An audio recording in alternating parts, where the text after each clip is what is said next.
Yeah,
yeah.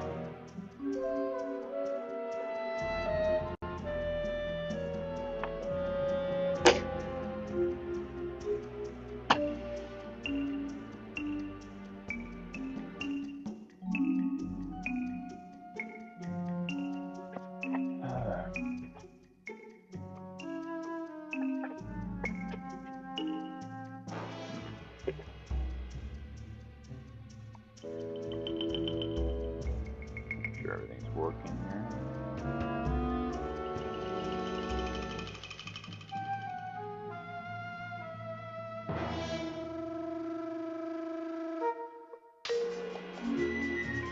Good. Seems to be, anyways.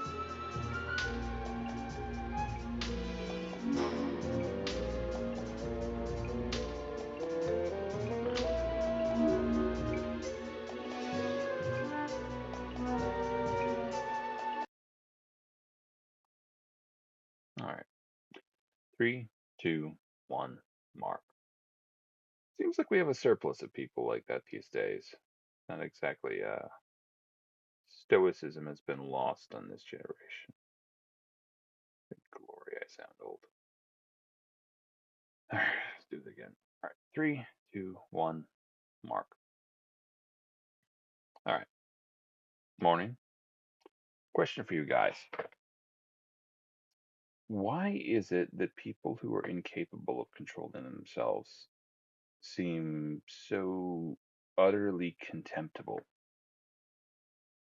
I kind of have a theory about this, but if you have your own ideas, put it down in the comments. But I think it can take different forms. Like a person can be extremely gluttonous, a person can be extremely angry. Technically, that would maybe be the one that we take the most seriously, just because they're still dangerous, even if they are incapable.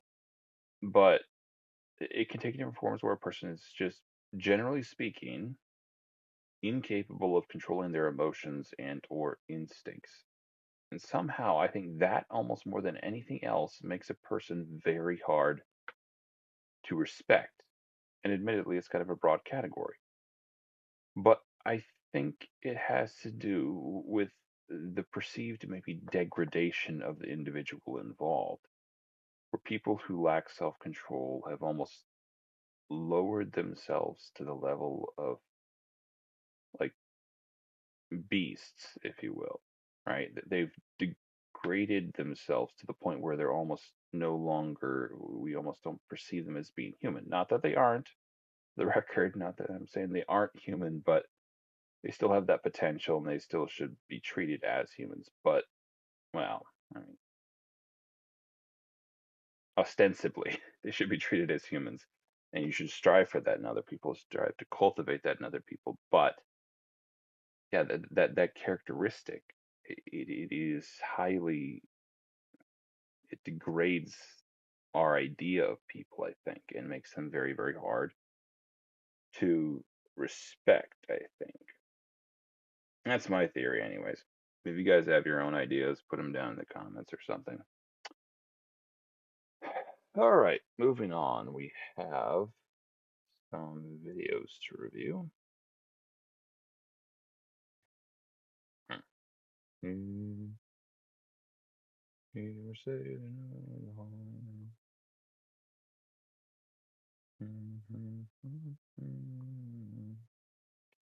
All right, we have one from CoffeeZilla. We're going to look at a Presto, and one from Dr. K. Exposing the Gambling Epidemic by CoffeeZilla. Let's get it. Sounded super ethnic. Gambling has changed. It used to be you'd lose your money on slots in Vegas. This is just kind of a weird, almost notion of mine. I don't even know if it's true, but like I feel like gambling, like excessive gambling, is kind of on the same level as like really bizarre fashion, in that it almost seems like indicative like of a hyper decadent or disconnected society. It's what people do when they have nothing better to do, kind of. Right? It's what people do when they have nothing else to do and they start getting themselves in trouble. Right? Yeah, I don't know. That's what I reckon. Gambling has changed. It used to be you'd lose your money on slots in Vegas, but today, not only can you do that, you can also bet on your favorite sports team, on the opening coin toss, on this individual pitch, or on all three in a parlay. You can do it from your phone, your tablet, your Apple Watch. You don't just have to gamble on sports, you can gamble on esports, on video game items, on slots with those items. You can do it in Roblox or on regular stocks, on meme stocks, gamble with calls, gamble on earning calls, gamble on calls with earning calls. You can gamble on political events, world events. You can bet if Zelensky's going to wear a suit before July, if Jerome Powell is going to say inflation 50 or 60 times in September. And you don't just have to gamble on that. You can gamble on crypto coins, Trump coin, Dogecoin, Fartcoin. Does Zelensky ever wear suits? I can't remember ever actually seeing him do so. Just kind of strange for a president. I think he's unique in that regard. You can gamble on the champion of Fartcoin coin, and you can gamble on any of the posts the champion of Fartcoin has ever made on whether they will become popular or not. Yes, I don't really know much about Zelensky. Maybe he does. And maybe he's unique in many regards. I don't know. And if none of that's your cup of tea, you can also just gamble directly within your banking app on a game of roulette, like a gentleman. And don't even get me started on the ads. Scary. Turn on sports, esports, podcasts. Not even my favorite political show is safe. Shout out to Prize Picks, the best app to fire on sports in the game. You will be bombarded with gambling ads by every famous person you've ever heard of. DraftKings. DraftKings Sportsbook. DraftKings Sportsbook. Uh-oh. How did we get here? Like, there's a part of me that like, I tend to agree with CoffeeZilla. This is a bad thing. And it sounds kind of puritanical, like where you're just being a stick in the mud for people, but it's a stupid way to spend your money. Like in my mind, most of the time, it's a stupid, useless way of spending your money. There are lotteries in theory that actually support people's support causes and what like that. Most of this stuff does not. Like it actively is just a stupid waste of your money where you're risking something. And given enough time, you will never get it back as much as you put in, pretty much. Right? And yes, you get really, really stupidly lucky which you almost certainly won't. Like, man, I don't know. Like, idiot tax. Idiot tax. That sounds super old, but it's the idiot tax. And is it a good thing that we're turning every spare moment of our lives into a game of chance? No! I'm betting no.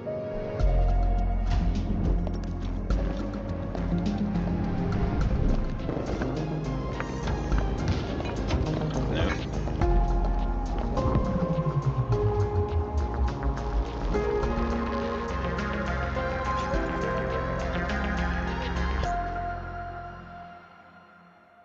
Imagine being able to build an app with your name on it, just by thinking about it. Meet Base 44, a complete Carthibular. That's what I would know. But literally, that was just like some stupid word that had floated into my head the other day. I don't even think it's actually a word. We're gonna make it one though. I'm gonna come up with a definition for that at some point. Carthibular. Carthibular. Carthibular. Spelled with a C. C-A-R, yeah. I think it sounds kind of funny. I mean, there's probably some like phonetic equivalent in some language somewhere, but I don't think it's an English word that exists. I don't think there's any word that exists that's that. There are three things responsible for gambling becoming more mainstream, but the first and biggest trend is simply the mainstream becoming. Weirdly, Parthenaeus was another one. And literally, I think it was sleeping at some. I don't know if it was sleeping or almost sleeping or something. That was actually Parthenius. Parthenaeus. He was actually a poet, ancient Greece. I think he wrote like funeral lays. Never actually read his poetry, but yeah, very, very bizarre. More like gambling. See, Silicon Valley learned a decade ago that gambling mechanics are incredibly good for user retention, so they put them everywhere.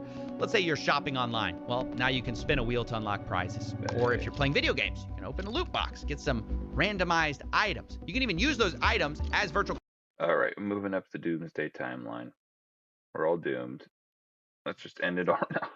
Currency in a casino we've made a 3-part series about. Or maybe you don't have a problem with loot boxes for adults, but we've also put them in kids' videos. I honestly don't like loot boxes in games generally. Well, I mean, technically, even chests are, you don't have to pay for them, but obviously it's like a randomized item that's spawning into that. But the notion of like spinning the wheel and then you can buy these spins and like it's one thing I wish they would like. Forza Horizon is maybe a great example of this. And it's the only one I can really think of that would do that. Maybe there's others. There'd probably be others that I've played that have done something similar, anyways. But I hate that kind of mechanic, or they at least in theory, I think they would. I think a part of it is that they would almost offer you a chance to like pay to win by doing this stupid stuff, and it feels skeevy. Whole mechanic seems skeevy. I don't think it improves the gameplay loop or makes people really want to get into the game. If there's just an easy way past it and past every obstacle, if you just spend some money and buy this item that, yeah, I don't know, not my cup of tea. Video games, because got to start them young. Roblox is the largest game for minors, and they are stuffed with randomized loot boxes. But even if that's fine for you, what about the third-party websites which, against TOS, allow full gambling based on a kid's game? And yes, there are actual kids gambling on these apps. Right, I just won a bit of profit there. I had 200 Robux. No, I had 200 Robux in profit, 100 Robux in profit, but I lost them. But I had 50 Robux and I lost it, and I thought I got 50 Robux again. So on this, mine's on Robux World, what I'm gonna do is buy 40. Like super messed up. That in particular, they should get on. Like kids games. Crates now. No, not 40 crates, but like 44 crates. Somehow in particular, like there's kind of a visceral reaction we have when people are predatorizing children, and I think it's appropriate given the way like society's kind of set up, where like that's perhaps like children are the most potentially corruptible. Maybe that's why, I don't know, but like this again, this in particular, they need to deal with that. Roblox. I don't know if you guys have ever looked into that a lot, but there's been some weird crap on there. Like there's like a lot of pedophiles going on and stuff. Like, so if you have kids, do not let them play that stuff. Maybe just, I don't know, in general, don't let them play. Don't let them talk to people online, or at least adults, anyways. Yeah, looks good. Let's go.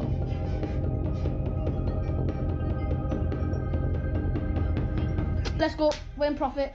Let's go. It is absolutely disgusting to see that. And look, I spoke to an insider. You're not wrong.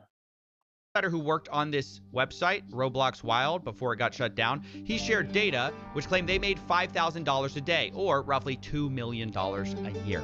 Thankfully, this website got shut down, but third-party gambling sites still persist because copying casinos makes a ton of money. And that's why we've been putting it into everything, including our politics.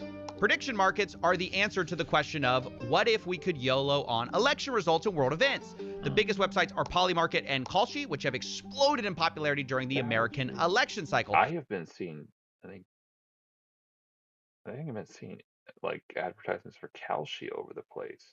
All over the place, yeah. But it isn't just major events that attract bettors.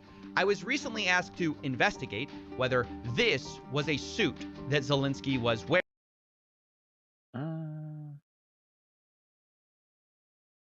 Maybe more of a sports coat, in my professional opinion. Like the cuffs and the bottom don't. I don't know if they. I don't know. Ask a professional. Why? Well, the prediction market had bet $200 million in betting volume on this bet, and some of them were really mad that they decided, no, this is not a suit, I guess. Whether you think it is or not, the volume of betting here is insane. And one reason for that is because these companies are exploiting loopholes that allow betting even in states where normal gambling is illegal. Because these companies say they're not a casino, so they don't fall under the same rules, which is why late stage capital. No. Instead of having to be 21, you can now gamble at 18 on prediction markets. And while there have been legal challenges to this, both of the major companies, Kalshi and... I feel like it's only a matter of time before like lawmakers start to catch up with it. It's like it's kind of one of those things where people already realize it's a problem. So it's only a matter of time before it starts getting legislated the crap out of. Yeah. It's going to be interesting to see. Yep. Polymarket have recently brought on the president's son as an advisor, making it hard to see how they're going to be meaningfully regulated. I'll put the low.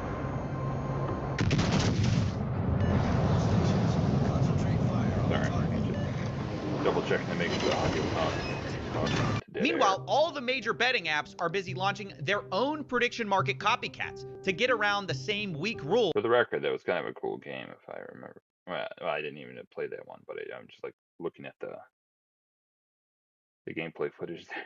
It seems kind of interesting. Be interesting to find it. Like there was a naval game. You know, forget it. It has nothing to do with what we're talking about here. That we still have regarding betting. And don't even get me started on the other loopholes that are out there. Have you ever heard of the TikTok of... Have recently brought on the president's son. Kalshi names Donald Trump Jr. Well, that's as an advisor, making... Okay, I gotta what. She and Polymarket have recently brought on the president's son. There's a frame in there I want to use. It's the thumbnail video. Sorry. As an advisor, making it hard to see how they're going to be meaningfully regulated. Meanwhile, but at the moment, I'm too small for anyone to actually do that to me, probably. Oh, look at that one. Perfect. No, I don't think I'll use that one. I think I'll use that one. Let's see. All the major betting apps are busy launching their own prediction market copycats to get around the same weak rules that we still have regarding betting. And don't even get me started on the other loopholes that are out there. Have you ever heard of the TikTok of sports wagering? This is Cheddar. We're building the TikTok of sports wagering.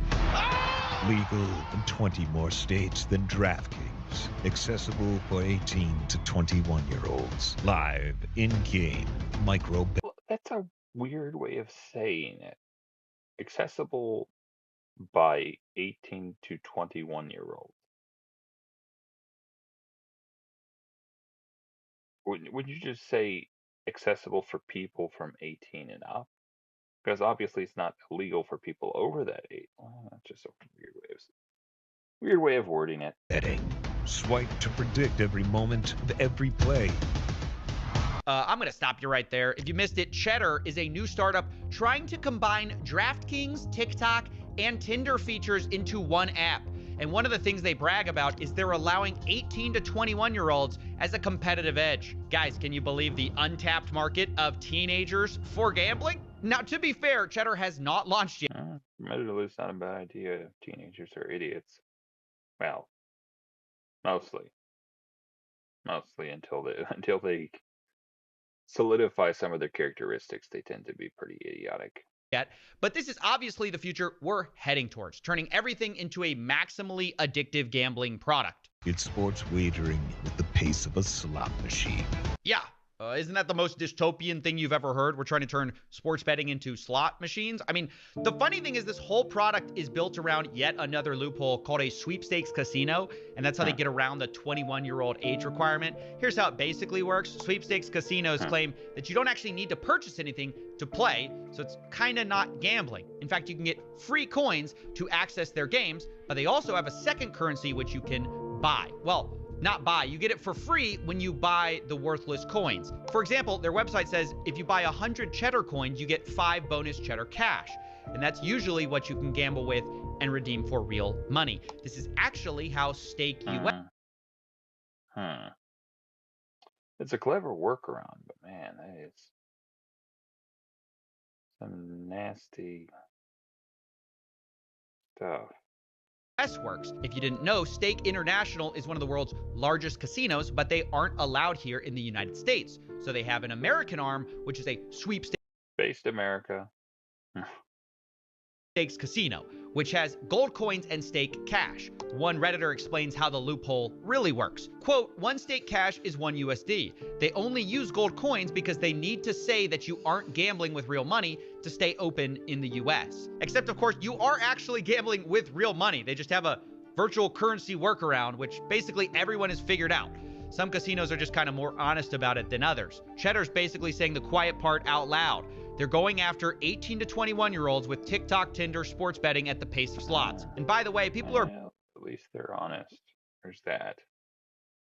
Betting on their success. They're actually in a cohort of startups invested in still grooming people, but at least they're honest about it. By a Silicon Valley investment firm. That sounded wrong. Allegedly, we'll say allegedly just to protect my yeah, they're kind of getting them young, as one might say. Called A16Z. But if you think that's a bad idea, now let's talk about banks and gambling. I recently made a video on Yada, which was a fintech, which is a complicated story. We've done a ton of work on here and here, but I have to look that up. Fintech.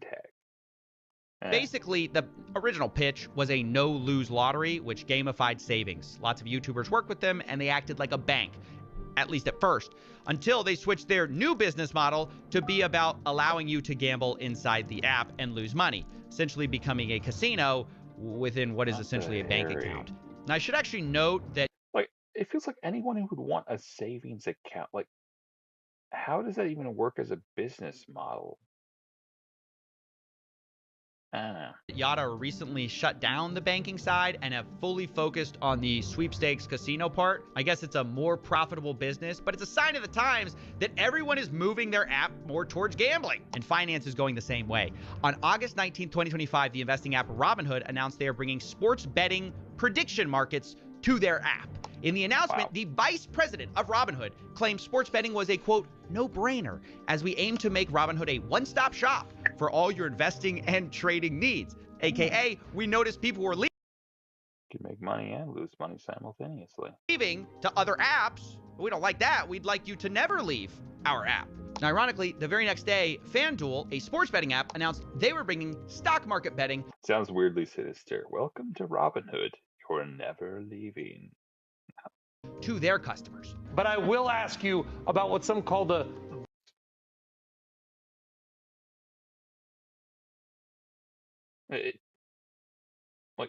Just not to make fun. Maybe he's got something that makes his face like that. I don't know, but it looks like an unhallowed degree of joy or some sort of grimace going on there. I don't know. gamification of markets. Why this move?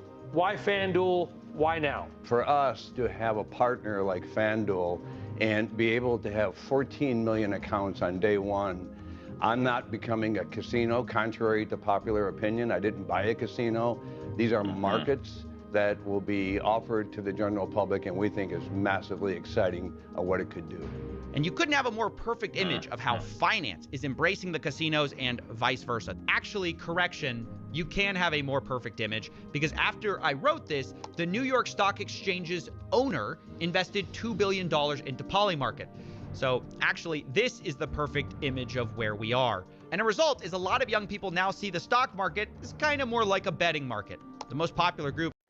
Like, I know on some level that there's something to be said there, but I think your odds on the stock market are generally speaking better unless you're like leveraging something probably or playing some very fast and loose. Generally speaking, unless the company actually goes out of business, your value of the thing you buy will almost never go to exactly zero.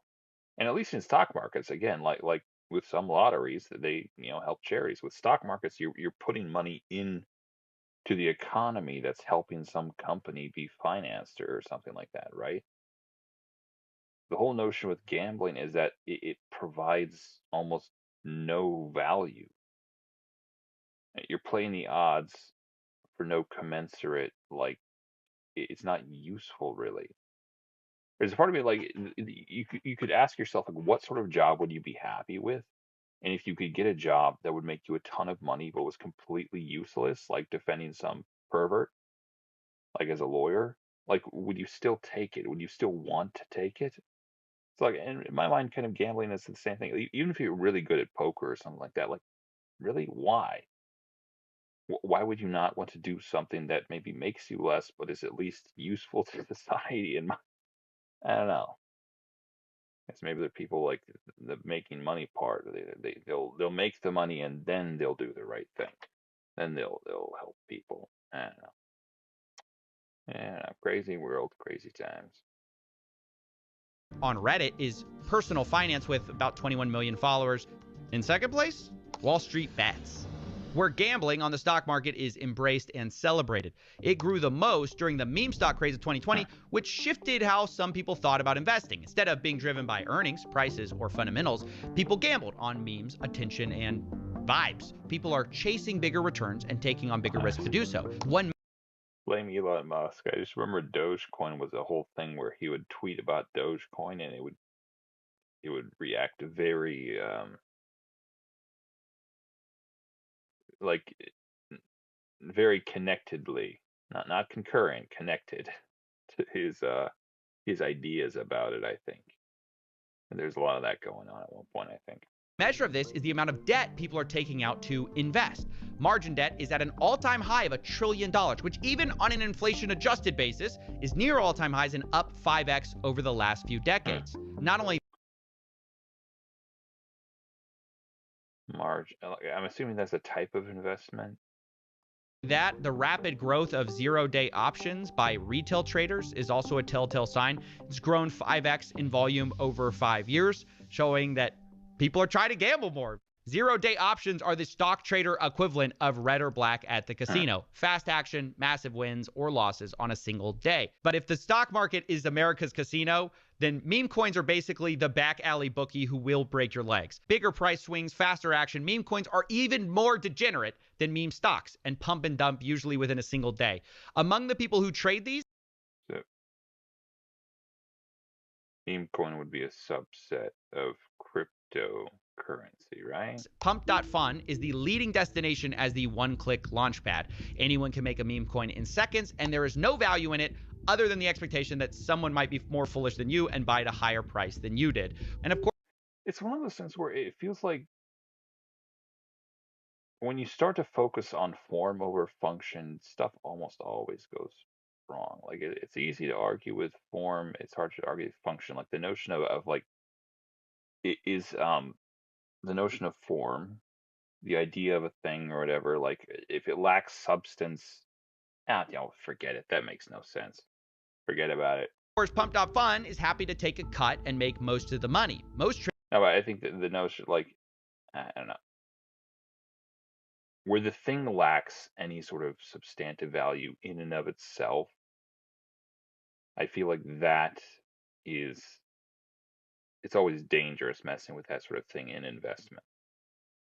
Traders will lose, but now you can also get a cut if you're a content creator who pushes one of these coins. We've seen the same thing from launchpads like Meteora. They allow creators to have a split of some of the trading fees, and it kind of democratizes the grift. Now, anyone can farm their followers and fans. That guy's a jackass. Jack Doherty, you ever see that? It's a kid who walks around pissing people off and then has his security guard protect him. I think he did get clipped recently. Like, it's not like clipped in the sense of a video, although that also did happen. But I think someone actually literally blew past the guard and clocked him, it was kind of glorious to see. Obviously, you don't want to see him like, killed or something, but man, YouTubers are insufferable sometimes. For money. You don't have to be. Or streamers perhaps would be a better term. Streamers in particular, like IRL streamers, can be particularly sophisticated, and that's actually how Trump made millions of dollars in fees with Trump meme coin without ever selling. He just farmed the fees. And to be clear, this money doesn't magically appear. It's being siphoned away from regular people who mostly lose. It creates a sad ecosystem where most creators are racing to the bottom for attention to get their audiences to pump their worthless coins, leading to a predictable spiral where most are scammed. Either way, the people who are doing it get paid. And the suckers at the bottom are the ones who are paying. Anyways, go check that out if you want. Exposing the Gambling Epidemic by CoffeeZilla. All right, moving on. Video by Dr. K. Check out. That's it. Streamer culture is a time bomb. I think this was in reference to Shockgate, if you don't pay attention. No, this is actually in mainstream too. I think Vance had talked about it. Hassan Piker had shocked his dog, ostensibly. I'd actually done a video about that where I kind of defended Hassan a little bit. No, I'll go into it a little bit more. One and only time I'll defend Hassan because he's kind of a dingaling. But I think in that scenario, like, we have shock collars for our dogs, right? But with us, it's a sequential thing. Like, it's an electrical fence where it does beeping, then vibration, and shock. And believe it or not, they learn pretty quickly. Dogs are pretty smart in that regard. So most of the time, they never get to the shock. The only time it would probably happen is if they're chasing something or something like that. 99% of the time, they never get to that. They'll turn back before they'd ever hits that stage of it. Point being, in that scenario, I don't think Hassan's dog was regularly yelping. So it occurs to me that he might have had a collar with which the dog was trained, where it was meant that the dog was trained with a sequential type of thing, where it would be like vibration, then shock. But you'd almost never have to use the shock. You just have to use the vibration because the dog associates the vibration with the shock. So he vibrates, place, Kaya, place, or whatever command he wants to give the dog, and the dog does what it does because, again, it associates the vibration with a shock. But this one time, it seems like maybe he might have hit the wrong button or something. Like, to me, that seems to be the most likely explanation, that he just hit the wrong button this time and shocked. But it feels like he's too much of a pompous ass really to ever say that. So yeah, I don't know. He kept changing the story as well. It was a whole thing somehow. It was weirdly, yeah, it was hilarious, honestly. Not for the dog, probably, but just in general, it was kind of a hilarious quagmire. Anyways, I'm really starting to believe that the most dangerous thing on the planet is the psychological for the record, that comes up in this video. I'm pretty sure. dynamics that we see happening in Collargate. And you will think, oh my God, these people are ignoring the reality of the situation. They're ignoring the reality of the situation. They see a different reality. And this is the problem with the world today, is we are all living in our own realities. It is the one thing that I like to generally assume that whatever a person is suggesting, however dumb it might sound, somehow in their head it makes sense. So if you can try to get inside that and recreate the way they're thinking on some level, you can make it make sense to yourself to some extent. And for the record, maybe that's not always a good thing. Like if you're trying to understand a psychopath or Hannibal Lecter or something, that can be some pretty traumatizing crap. But just generally speaking, I think it's good to try and understand where other people are coming from, even if they are wrong on some level. There's no attempt at understanding. It's only about winning. So I think Collargate is a great example of a lot of very interesting psychological dynamics that are. I don't disagree. In fact, the whole online ecosystem, I find online drama like, for the record, like recently I've just been kind of getting like tuning out of pretty much like most political debate and discourse and stuff like that. Because I find it really stresses me out. But like online drama, it's just disconnected enough to where it's kind of like just looking at Hollywood or something like that. I guess that's what women do sometimes, and they're worried about who Taylor Swift is dating or married to, or whatever the latest scandal is. And this is kind of that for me. It's just kind of fun because it's almost like it's benign enough that you can laugh at it and not get super stressed out over it most of the time. At play in the world today. And I'm going to talk about Collargate from the perspective of those. Like the stake, I don't know if benign is the right word. The stakes are low enough that you can just kind of enjoy it and have fun with it. So I enjoy it and have fun with it. Psychological dynamics, not the individuals involved or anything like that. It's not a. He likes Hassan Piker. No, I don't know about that. I don't know about that. I don't think he actually comes out super in favor of Hassan Piker. He's trying to strive, or he's trying to get people to a more nuanced position or approach of things. So I don't think he necessarily likes Hassan Piker. About like demonizing Hassan or defending Hassan or anything like that. It's not about the specifics of Collargate. It's about, don't you guys think it's weird that this one thing happened? And then for the last 2 weeks, this is the only thing that anyone on LSF is talking about. Like, what on earth is happening on the internet and in our lives where. This is symptomatic of my own ignorance, but I don't know exactly what LSF is. I'm assuming it's an acronym for something. It might be something to do with Reddit, but I should look that up at some point. This is happening. That's what we're going to talk about. Some time ago, I don't know if you guys have been following, there's a creator named Hassan, and he had this video. Okay, it's the same reason as to why America. Kaya, please just fucking go. Just stop. Right. So this. And that's the weird thing, because I don't think the dog normally yelps. This was an abnormality. Right. And because it's an abnormality, that's kind of what makes me think that, yeah, he normally probably would just vibrate the dog. It doesn't make sense that this is the only time the dog really yelps. The dog, he probably was vibrating the dog pretty regularly to get it to do what allegedly. No, you see clips where the dog is just lying and then it gets up and moves to a different position or something, maybe when it reaches or something. So he was maybe trying to get it to move using the vibrate, but this seems to be the only time where it's actually like, Gee! So it seems like it's more likely that he was just vibrating it the other times. Yeah. is the clip that started Collargate. Hassan streaming. Okay. He gets frustrated with his dog. Apparently touches a button. I think my camera is covering his face when he's up here. Give me a second. I'll switch to the other side.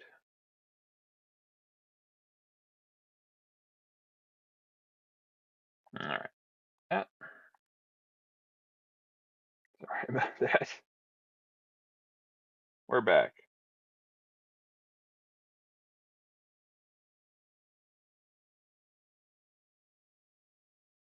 I think we're back.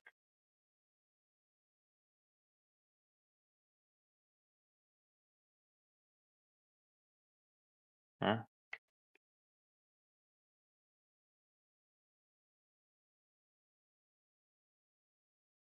All right. Sounds good. His dog yelps and goes back to the bed or whatever. And the first thing that I want y'all to notice is that this has 78,000 upvotes. So, like, what on earth is going on here? What if you could clean your retainer at the touch of a button? No more brushing or tablets. Over 4 years ago, our team of So today, I think kind of what's going on there is that he goes into this a little bit, but Hassan is built up like a lot of bad will with his colorful takes on stuff sometimes. So I feel like this has been a long time coming. There's a lot of people that don't like him, and I feel like in his own community, he's kind of pushed his own community about as far as it could take sometimes with some of his ideas, and like how far he was willing to go with some of his ideas. So I feel like, I don't know, this might be like the straw that broke the camel's back. what I want to talk about. I want to talk about Collargate, not in the details. And let me just this is about understanding what is happening to us on the internet. And the reason that I want to talk about this, so generally speaking, we have this ethos here at Healthy Gamer that we talk to people, we don't talk about people. So this is not going to be about Hassan and whether he's guilty or whether he's. But I love Gus. No. Narcissist or whether it's real. I'm not an investigative journalist. It's not my place to try to determine truth of something. What I want to focus on today is why this blows up and the way in which it blows up. Because, and this is what's kind of wild, I'm really starting to believe that the most dangerous thing on the planet is the psychological dynamics that we see happening in Collargate. And we're going to be talking about mentalization.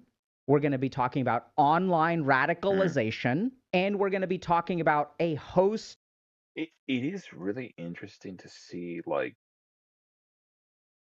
it's one of those things where, the types of, groupings that you see online, like the mass group dynamics, is very strange because you get so much it's like almost an unnatural level of human coagulation or something like that, where you get so many people in the same place at the same time, and that the dynamics that arise from that is just extremely intriguing. Of psychological things, including displacement, projection, etc. And I think Collargate is also a really good example of how people have stopped talking to each other. So if we look at the fundamental structure of Collargate, what is it? It's some clip gets shown. I think he has a point there too, where it feels like most people are getting their information from a source who got it from a source who got it from someone who might have seen the thing, or it feels like you're almost a couple of steps removed from anything that's directly observed, from any sort of witness testimony themselves, actually. So it feels like there can be a lot of garbled stuff. Right? A lot of people make judgments based on the clip. This is a 37-second clip that causes this explosion. There's no context. There's unclear levels of critical thinking. And then what happens is everyone starts reacting to it, right? So we've got the original Hassan Gate and then Collargate. And then we've got clips like this one, right?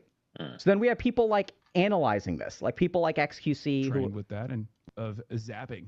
And which was, they moved away from the initial conversation, which was that she didn't even have This guy is. I don't know if you ever heard him talk, but he's like the most bizarre, I don't know, jargon ever.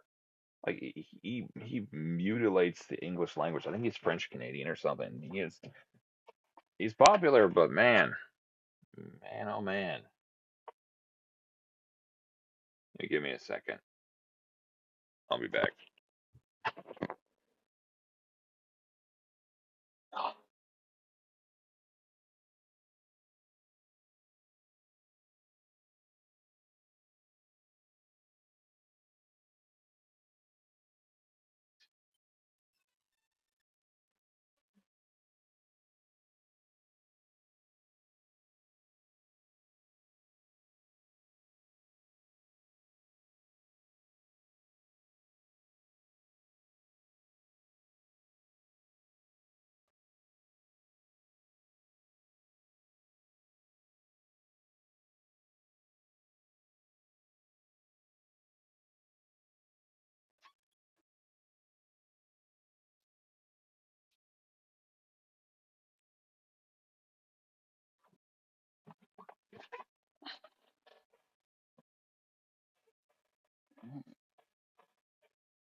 There's the thumbnail. There's the thumbnails. I should be nicer about that, but I think it's still it's kind of funny trying to find unfortunately timed thumbnails. With that collar on to begin with. Then what the fuck is it wearing then? Sorry. Okay, then I got to be honest with you. The only way to get out of this new lie, which is honestly already disproven, find this collar then in the room. You're gonna have to show. Right. So there's all this business about the collar. Oh yeah, and then there's like clips like this one, okay? Out of it. Where then people. I'll probably cut that out. Yeah, he said the F-bomb to whom it may concern. Of the VOD, anyways. People are like defending Hassan. Like it's only a vibrate. Like there's a setting for vibrate and there's a setting for shock. No, there's no shock. Like the electric prongs are taken out of it. But here's my thing, right? Like it's only a vibrate. Like there's a setting for vibrate and there's a setting for shock. That's a fact. That's a fact. So there's only the since the prongs are in it, it'll only vibrate. Right. So whether there a collar. Why is she? I don't know why she. I'd heard this clip before. I didn't realize she was just holding up a piece of paper for some reason. Or is there a collar? Or the setting? Are the prongs removed? Are they not removed? So there's like a lot of people like talking across each other. And the reason that I'm talking about this is because this is not the only place this is happening. If we look at the world we live in, the amount of people talking across each other is increasing exponentially. And I'm really starting to believe that that is one of the core reasons why we are seeing so much strife and conflict in the world. So if you look at like politics, we don't have place. I've heard this remarked on before as well, and I think it's a huge part of this, like too, that news, YouTube, online discourse in general is catered to the notion of like clippability, where people want what they say to be as clippable and as like going potentially viral as possible. So like the way they talk, the way they structure what they say, how controversial or divisive it is, can oftentimes be catered towards that, where they almost maybe don't want what they say to be just like mundanely persuasive. They need it to be clippable. Right? They can't just persuade they can't just talk like they maybe just can't talk normally to people, because that would be unremarkable, even if it would be far more useful. If that makes sense. Is where people sit down and actually have a conversation. Even in again, this thing like nobody wants to just watch people sitting down and having conversations. You need that pizzazz. You need that whatever to make it interesting for people, to make it entertaining. Like, and maybe that's the key word there, entertainment. It's catered towards entertainment. It's catered towards the sensational. It's catered towards a lot of things that are not necessarily conducive to just normal, healthy discourse, which makes it very unhealthy in my mind. Politics, we have these debates where it's like you get 3 minutes with a 90-second rebuttal and 3 minutes with a 90-second rebuttal. We have all kinds of people who are no longer talking to each other, right? They're talking to their base. I'm talking to my base over here. You're talking to your base over there. And we're just talking across each other. And so it's probably an element of it too. But I don't think he's wrong. It's sort of like there's no direct like dialogue. And so we've got like, you can look at things like Gaza and stuff like that. I'm not an expert in it by any means, and maybe it's a can of worms just to even mention. How dare you not comment on it? But like, I think one of the things that Sorry, it's by no means a laughing matter. I'm just saying, like, it feels like everyone who just it really has nothing. I don't know. It feels like whatever you're gonna do generally, you have to be good at it, and a lot of people who maybe just shouldn't get involved in politics in general are feeling compelled to speak on the matter. Well, of Gaza, of Ukraine, and Russia, just of politics in general. It's like, really, you don't. Like, do what you're good at, do what you enjoy, diversity of interest, diversity of effort, and all that jazz.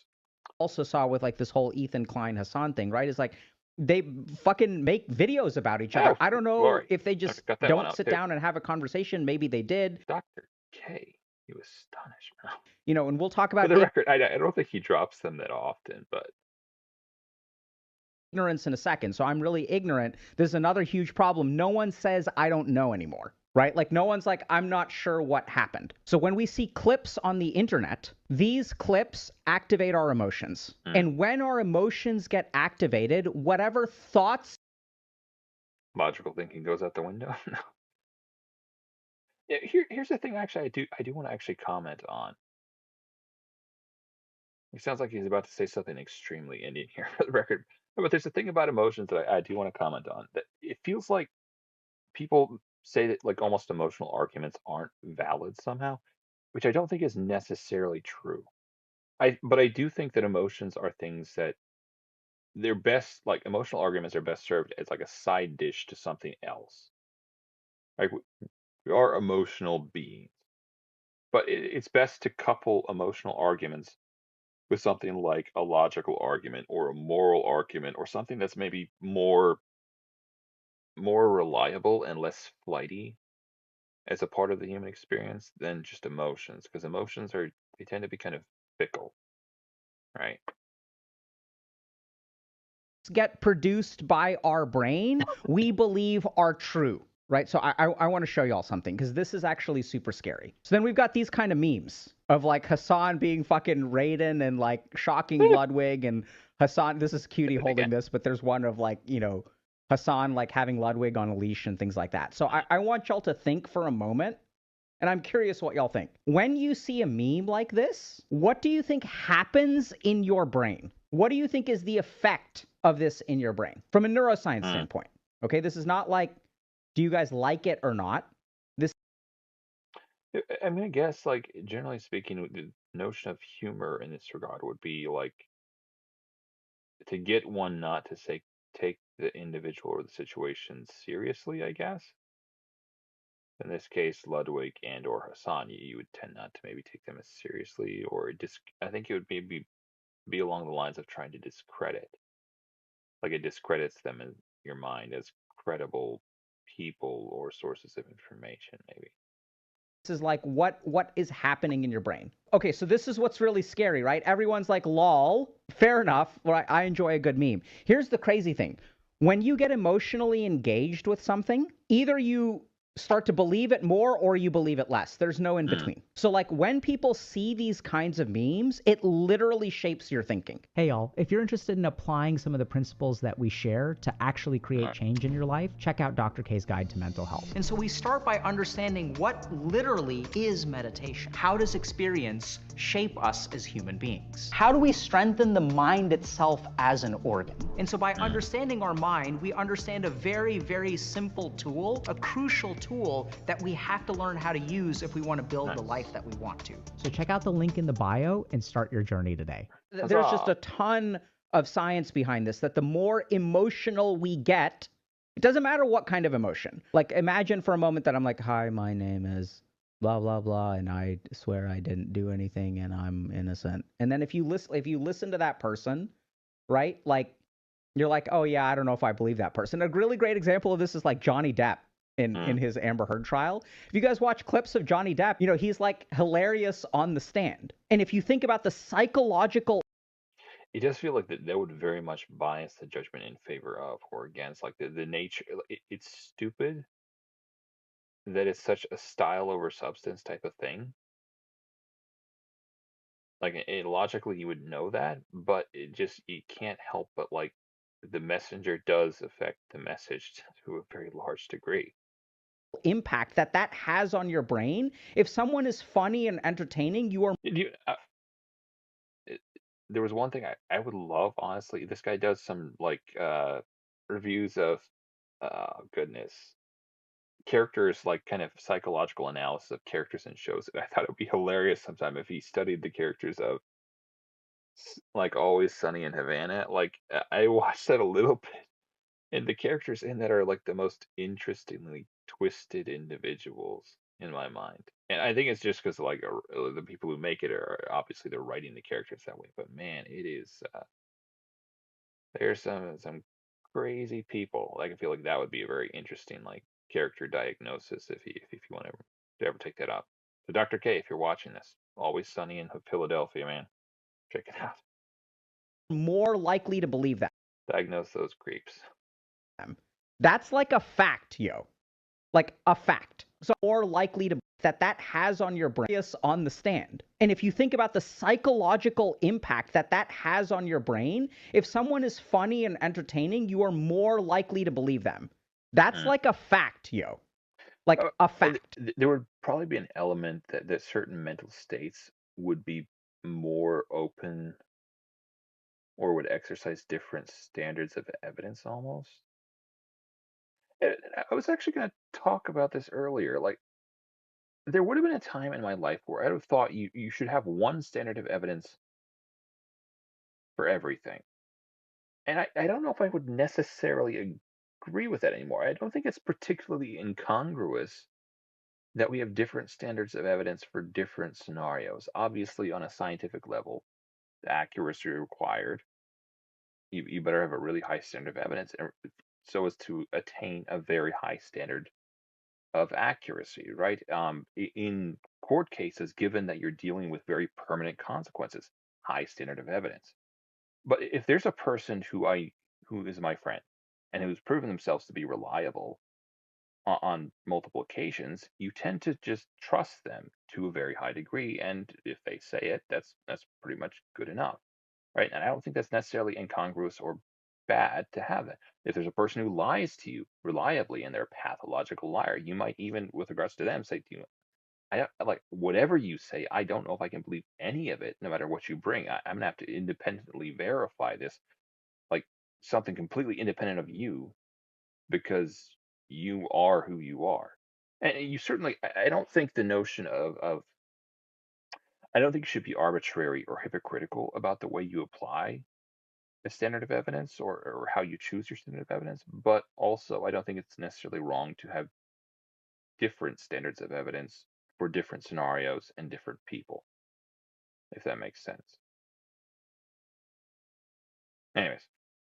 So I think we do not realize that when we watch things like this actually shapes our thinking, whether you realize it or not. And this is what's really insane. So I'm going to ask y'all a question that's really hard to answer, which is, when you believe something about Collargate, what is that based on, right? And we think it's based on evidence, but there's a really, really good chance that it's based on emotion. And I'm not saying... I think a lot of people, like it mentions before, I feel like Hassan has built up a lot of bad will over the years with his colorful political takes. So I feel like a lot of people are seeing kind of a pattern of conduct and whatnot, and are saying, yeah, he would totally do this thing. So I feel like that it's kind of the end point of an extrapolation, if you will.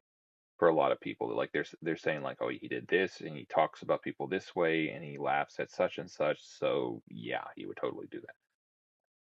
I'm not saying it's right or wrong, but I feel like that's kind of where most people's brains are going. That there isn't evidence that is supportive or not supportive. We'll kind of get to that in a second. Okay. But like, I want y'all to really, really understand this, that the thoughts that your mind produces are not like super logical necessarily. Like you have to work really hard to have like a logical thought. Probably true. Self-awareness isn't like, I think I mentioned this before. I don't think self-awareness is necessarily something that comes supernaturally to us.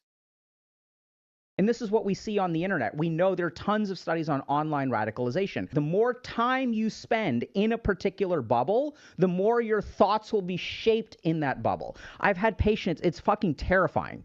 So I had one friend of mine, not a patient, whose wife started going down this like Instagram girl power, like toxic femininity, like misandry, like rabbit hole, and then like their marriage completely fell apart. I've also had friends whose good to know. He goes into the other end of this, but it's good to know it kind of goes both ways. It's nice when people punch both ways or equal opportunity offenders. So he comes at this from a pretty fair and balanced standpoint in my mind. Not to glaze him too much. Patients, usually, actually, not friends, whose like husbands or boyfriends will start to go down the toxic manosphere rabbit hole. So as we talk across each other, as we stay in our insular communities, as there's a lack of dialogue, we're seeing in the political space where, like, you know, here in the United States, like, people don't answer questions anymore. This has been going on for a long time. I know everyone loves to shit on Trump about how he's doing this and he's doing this. Like, we stopped answering questions. Politicians stopped answering questions in the United States a very long time ago, right? So we don't talk to each other. And as we don't talk to each other, as we don't... I was just thinking, there's this one episode of The Community where there's like a debate thing, and who was Jeff just plays like every kind of like crowd manipulation trope up to the hilt. It's hilarious. It's worth a watch sometime. Yeah, there was some sort of episode where him and Annie were going up to they're going up against each other to try and figure out who was going to be, I don't know, chairman or something of the college. And yeah, it was a hilarious episode. It does feel like it's almost like indicative of, or like a microcosm of the political landscape these days. Really sit and listen to each other. As we consume this online content, we get radicalized into two areas. Then we get to the stands and the aggressors. In the Win with Zen sweepstakes, you can get a chance to win $100,000. But there's more than one way to win with Zen. Here's how it works. For 5 weeks until November 24th. Now we're going to talk about mentalization.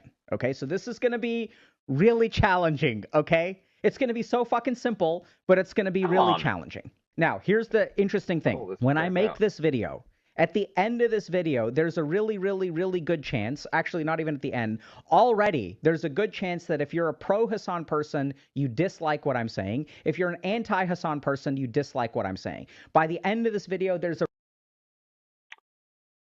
I dislike Hasan, but I don't necessarily disagree with what he's saying. I think he is actually right.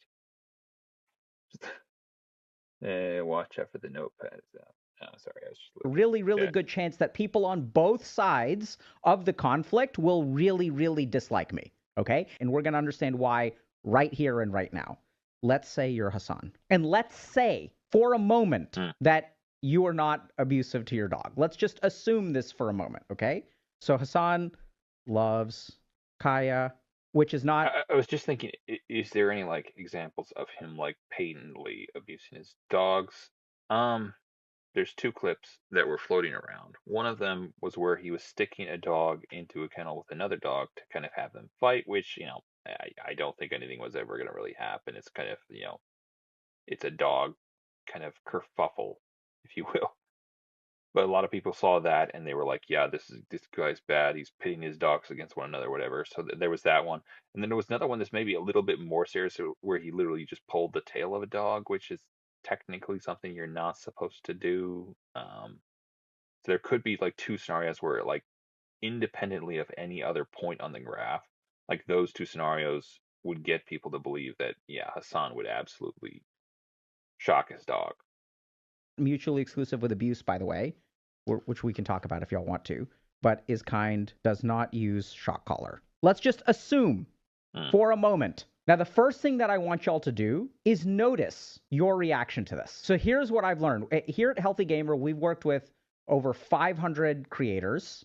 I'm a creator myself. And one of the craziest things that we encounter time and time and time again is, like, once the internet starts to believe something, first of all, how little information they have, right? And let's understand, like, why this happens. So a week ago, if I upload a clip of Hasan being nice to his dog, what do y'all think happens to that clip? This gets fucking downvoted through the roof, okay? Now let's understand why. So what does the internet love more than anything else? This is a separate point. The first thing that the internet loves is a delta, is a change. So why is Collargate such a big deal? It's because Hasan is not known as an animal abuser, right? So Hasan's, like, platform is about minorities. It's about supporting the people who are, like, you know, he's like a leftist, like, so he's like, you know, people, we got to, like, look out for the underdogs and we got to take Asterisk, for the record, he's a bit interesting in his application of those principles, for the record. Take care of everybody, and, like, the people in power are the bad guys. I may be misrepresenting it. I apologize if I am. I'm trying to just summarize and move on because I'm not so...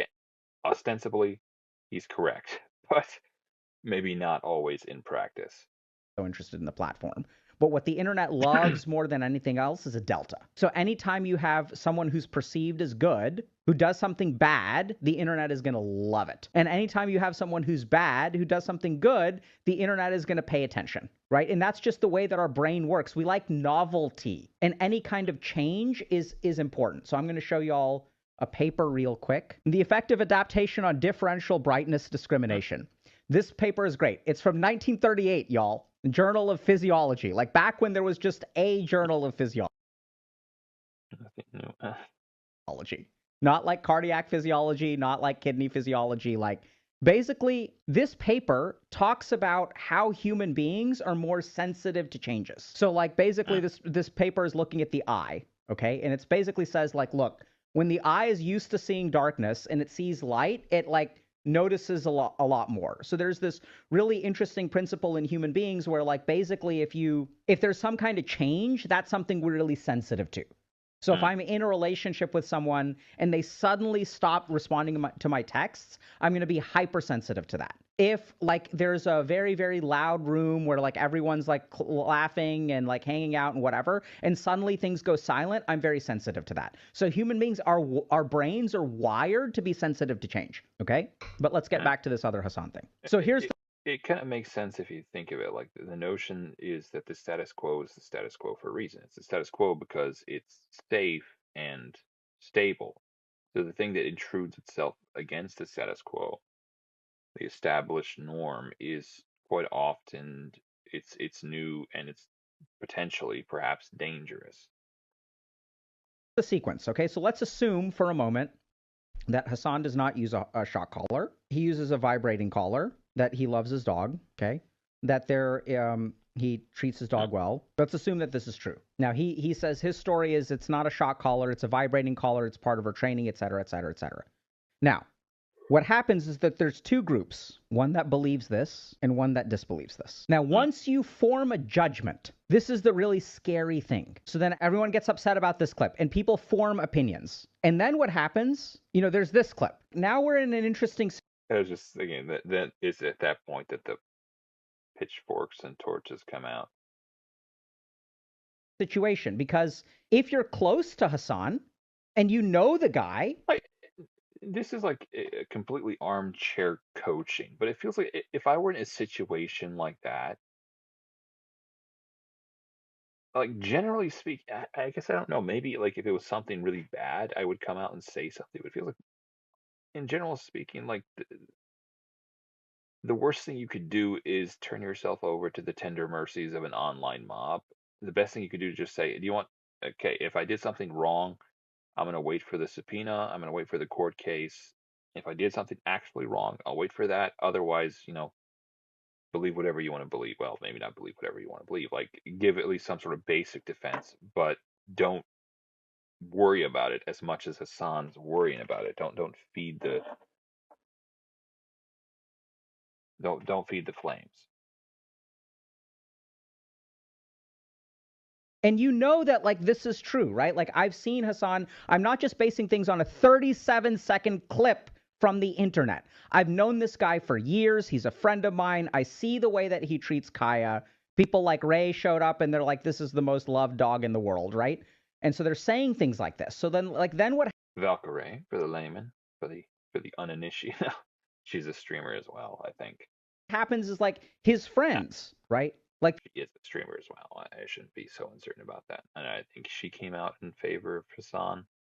People like defend him. And it's not even clear. Like, I don't think that they're necessarily like defending him. I think they're just saying, hey, people on the internet who watched a 37-second clip, we know this guy. We've spent hours, days with him and I'm not saying they're like, no, I do think they're somewhat, it's a naive take to espouse that, oh, he's nice to me, and consequently, like, if you're an important person and someone is nice to you, like, what exactly is the surprise there? If they think they can get something from you, why would they act otherwise? I'm pretty sure, Hitler probably never met a Jew that wasn't nice to him, but he's also Hitler. He's the dictator of Germany. So yes, every Jew is going to be nice to him regardless of what he's doing to them.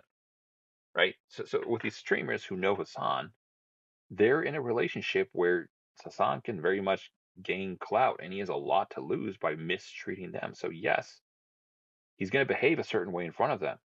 He's going to behave a certain way towards them, and he's going to behave a certain way around them. Like, it's not that shocking. And maybe this is a degree of like not knowing their own significance. But yes, everyone treats important people nicely. Well, most of the time anyways, unless they're, belligerent or something. Again, it's not that shocking that Hassan would treat them well, and that maybe they would get this idea of Hassan. But like, I feel like, again, it's a very naive thing to believe because he treats a very, never mind. Enough said. His dogs, he is not like this. This is a poor representation. So there I was, scrolling eBay, when I saw this. still in the box. It's like the exact same one my mom wore. You can feel the... Now, here's the really important thing. So when a human being does something, there are reasons they do something. There are psychological drivers. There are emotional drivers that lead to the behavior. So mentalization is the process of understanding when a human being does something, what are the psychological drivers that are actually driving them? And then even within ourselves, when I do this thing, why do I do this thing, right? What is psychologically driving me to engage in this behavior? This is something that we become so fucking decrepit at. Like, we suck at this. And I'll give you all an illustrative example. Okay, so let's say I'm someone who has a very high level of insecurity. I'm somewhat narcissistic, and I'm getting married. And then my BFF, who I haven't seen in 2 years, shows up a month before the wedding for her bridesmaid fitting. But I do think he is right on. Like I mentioned before in this video, I do think he is right that. You know what? I just lost it.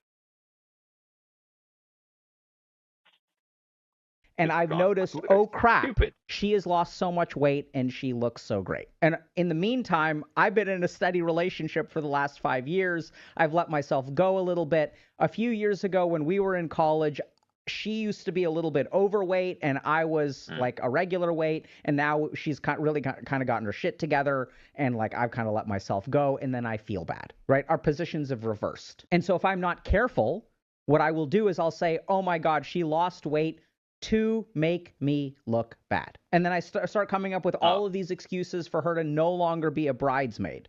But if I do not have insight. I do think humans are extraordinarily good at rationalizing getting the thing they want, generally speaking. Into these driving factors, like it doesn't make sense, right? So, and this is where there's a failure of mentalization, because this person in this situation, I don't think for a moment about why would this person lose weight.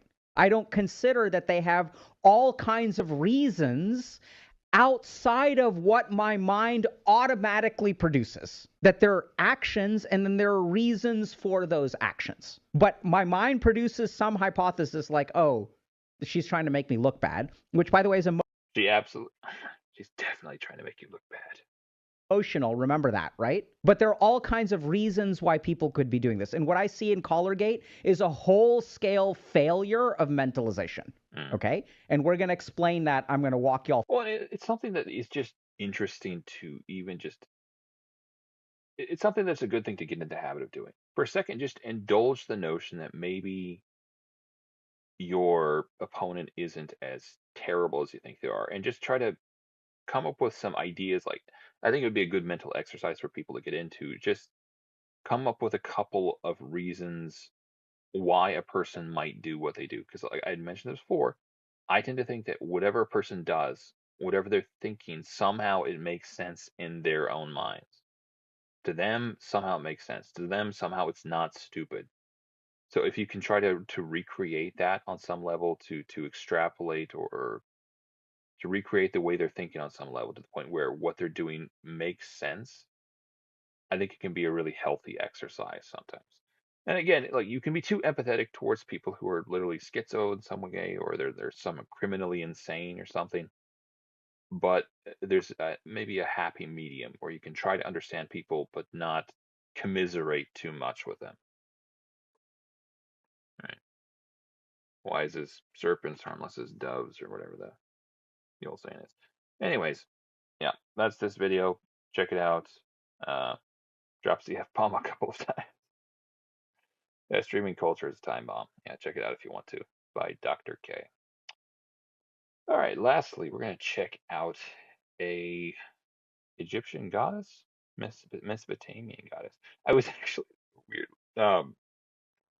I was actually thinking of looking at, well, I say thinking of, I was looking up weird gods to study for this thing, for the this historical part of this thing, or the educational part. There's literally an Aztec goddess who's a goddess of death by hanging, like suicide by hanging. She's literally a suicide goddess. It has some like messed up stuff. Yeah. Anyways, Inna is the ancient Mesopotamian goddess of war, love, and fertility. She's also associated with political power, divine law, sensuality, procreation, and beauty. Originally worshipped in Sumer?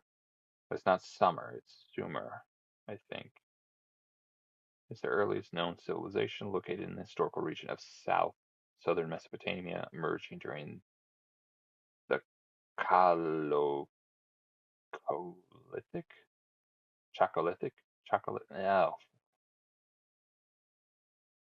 and early Bronze Ages between the 6th and 5th millennium BC. Like nearby Elam, it is one of the cradles of civilization, along with Egypt, the Indus Valley, and some other stuff there, I guess. She's known by the Akkadians, Babylonians, and Assyrians as Ishtar. Her primary title is the Queen of Heaven. The patron goddess of the Eanna temple, city of Uruk-hai. And her early main religious center. In archaic Uruk, she was worshipped in 3 forms: the morning Inanna, the evening Inanna, and the princely Inanna, the former 2 reflecting the phases of her associated planet Venus.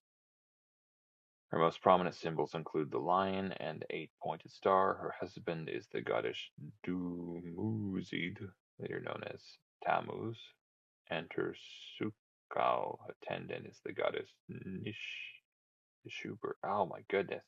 Should not have chosen something that was Egyptian. Later conflated with the male deities Labrat. That's probably butchering that. And Popsukal. Inanna was worshipped in the Sumer, and her worship was relatively localized before the conquest of Sargon of Akkad, which is interesting. That's actually a YouTuber guy as well. Sargon the Great was the first ruler of the Akkadian Empire, known for his conquest of the Sumerian city-states in the 24th to 21st century BC. He's sometimes identified as the first person in recorded history to rule over an empire. Interesting. During the Sargonic era, she became one of the most widely venerated deities in the Sumerian pantheon, with temples across Mesopotamia. Adoration of Inna Ishtar was continued by East Semitic-speaking peoples, Akkadians, Assyrians, and Babylonians, who succeeded and absorbed the Sumerians in the region. The Assyrians elevated her to become the highest deity in their pantheon, ranking above their own national god Ashur, Ivana Ashur. Now, Inanna Ishtar is alluded to in the Hebrew Bible, and she greatly influenced the Urgaritic goddess Ashtart, and later Phoenician goddess Astarte. Sorry, this wasn't Egyptian. I misnamed it Egyptian. Well, it's kind of in that area, the Middle Eastern area there, I guess, but not necessarily Egypt. For some reason, I would have thought she was Egyptian. Maybe they had some sort of counterpart or something. Astarte, who in turn possibly influenced the development of the Greek goddess Aphrodite. Her worship continued to flourish until its gradual decline between the 1st and 6th centuries CE in the wake of Christianity. Inanna appears in more myths than any other Sumerian deity. She also has a uniquely high number of epitaphs and alternate names, comparable only to Nergal. Many of her myths involve her taking over the domains of other deities. She is believed to have been given the Mes, which is a representation of all positive and negative aspects of civilization, by Enki, the god of wisdom. She is also believed to have taken over the Enna temple from An, the god of the sky, along with her twin brother Utu, later known as Shamash. Strange. Is the enforcer of divine justice. She just is the enforcer of divine justice. She destroyed Mount Ebith for having challenged her authority, unleashed her fury upon the gardeners. After what? Gods are so weird. Not to mention the Greek ones. Man, those guys were perverts, and the Nordic ones. The amount of incest and bestiality that went on there. Gender swapping, man, that was some weird stuff. And killed her in divine refuge. Tracked down the banned woman Bethulu and killed her in divine refuge for having murdered Dumuzid. In the standard Akkadian version of the Epic of Gilgamesh, Ishtar asks Gilgamesh to become her consort. When he disdainfully refuses, she unleashes the bowl of heaven, resulting in the death of Enkidu and Gilgamesh's subsequent grapple with his own mortality. Inna's most famous myth is the story of her descent and return from the ancient Mesopotamian underworld ruled by her older sister Eresh-Kigal.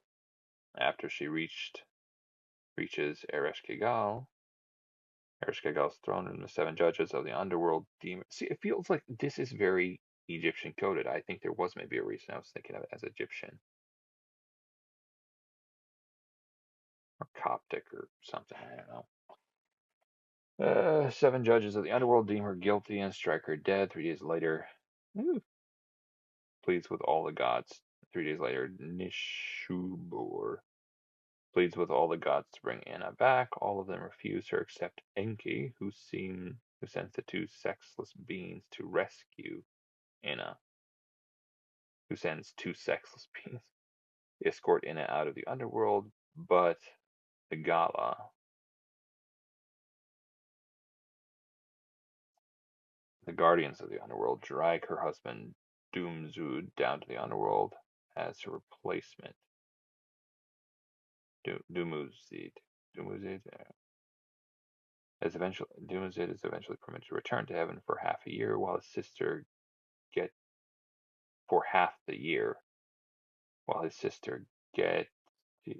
Geshtinana remains in the underworld for the other half, resulting in this cycle of seasons. Interesting. Anyways, we'll be done with that for a second and see if we can play some video games here. I had gotten a new racing game, but it's not my type. It feels like ever since I played like Forza or whatever, I wish they would like branch out from Forza and make it a little bit more interesting, like Forza Horizon, that is. I wish they'd branch out and make it a little bit more interesting, but it feels like ever since I played Forza, like the mechanics of that game, I think are a lot more. They're maybe a lot more smooth or kind of true to life. So like I play other racing games and they just kind of rub me the wrong way, the way the cars handle somehow. It's weird. Just weird in my mind.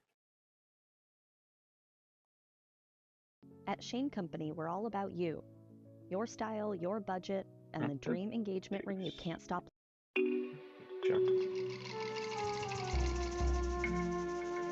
Alright, let's see if we can download something quickly here.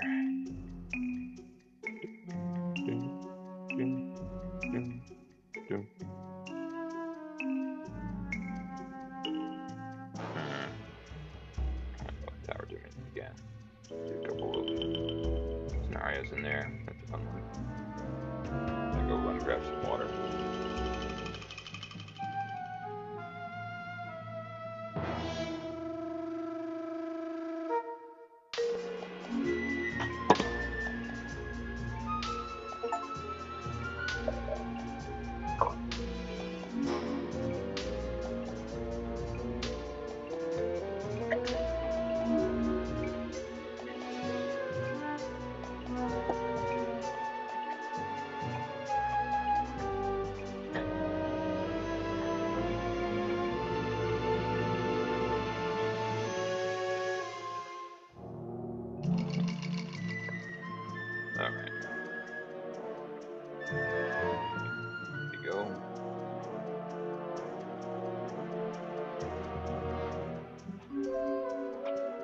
Checking to make sure it's showing up in the actual stream.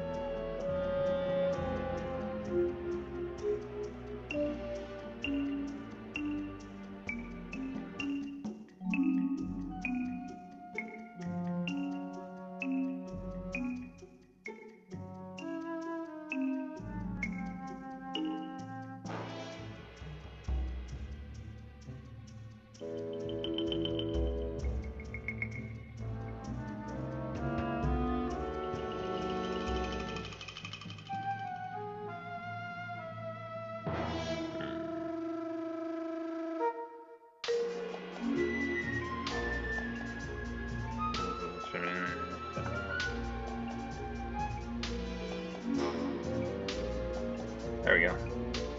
Huzzah.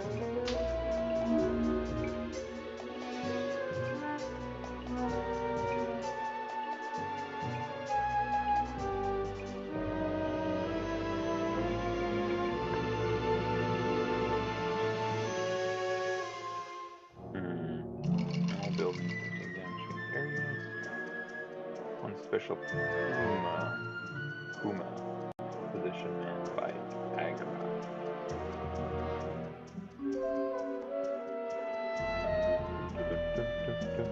That's right, that's just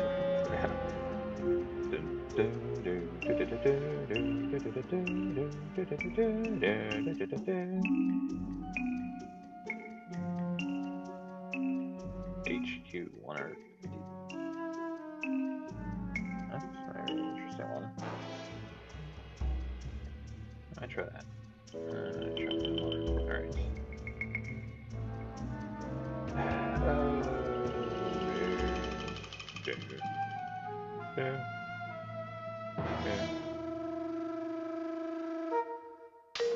I hate that. -1 range. It's one of those things where you don't maybe think it would make that much difference, but a lot of times it feels like it does. Hostile local. Feral world. Brita.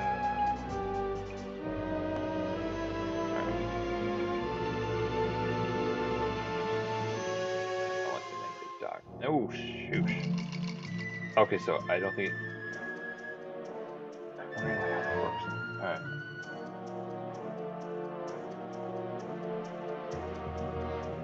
That's what that was. I don't know if it's like, if it's like permanent loss or if it just loses that temporarily. Like if it just does that amount of damage. Should check that out. Alright, yeah.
Take care of the first couple of waves.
Oh.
myself so I can sing my own songs. Santa Lucia, Santa Lucia, here balmy breezes blow, your joys invite us, and as we gently roll, all things delight us. Hark how the sailors cry, joyously echoes nigh.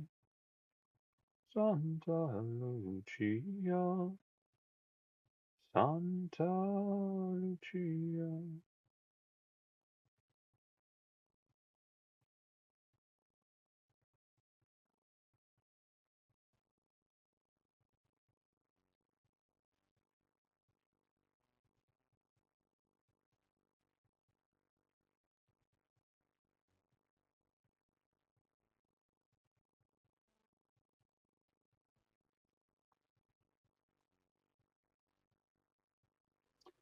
Alright, I need to get a Myriador built so I can get some repair on this thing.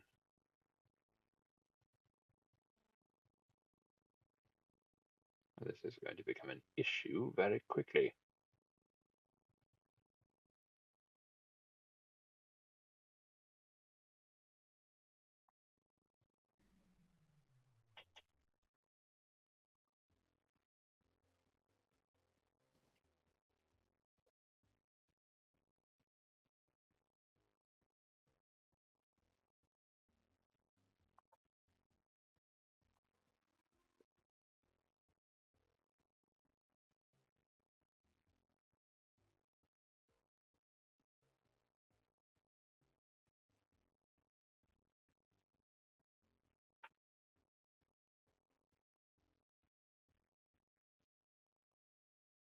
Hmm. Hmm.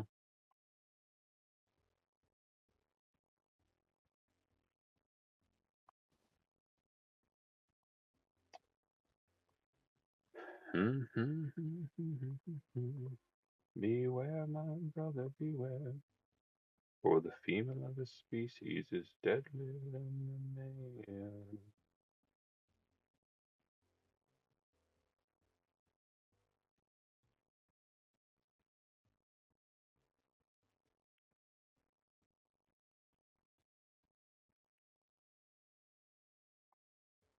Hmm.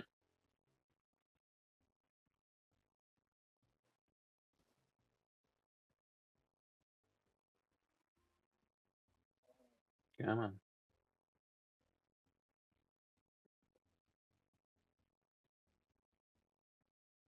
Oh, for the love. Oh, there we go. Some health at least.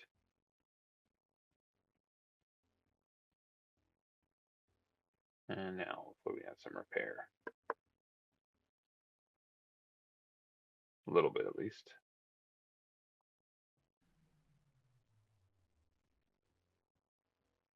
Oh, sweet glory.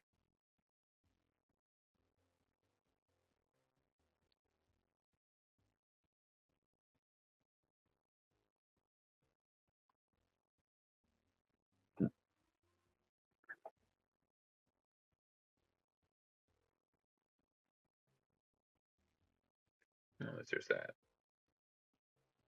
Shit.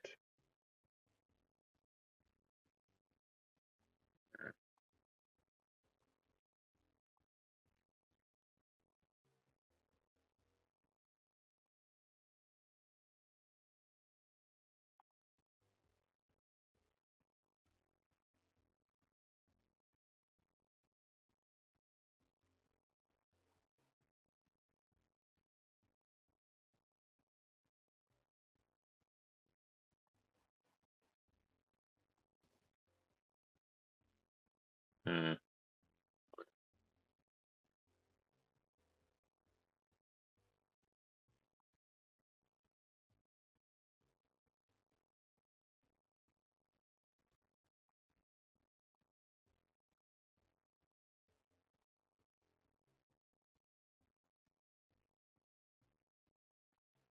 Alright, what is this?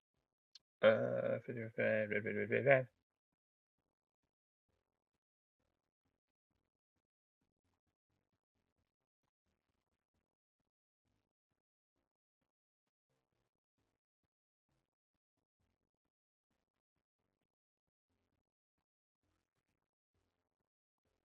I'm gonna do something stupid here. Well, maybe stupid.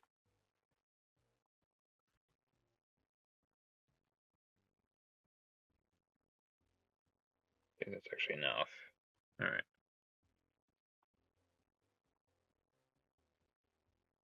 I feel like you kind of need that right now. All right. Now.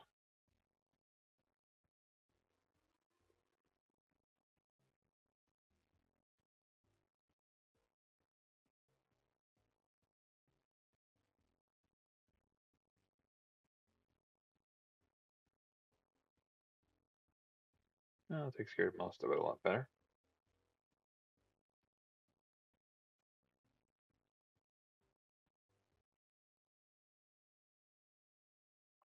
That's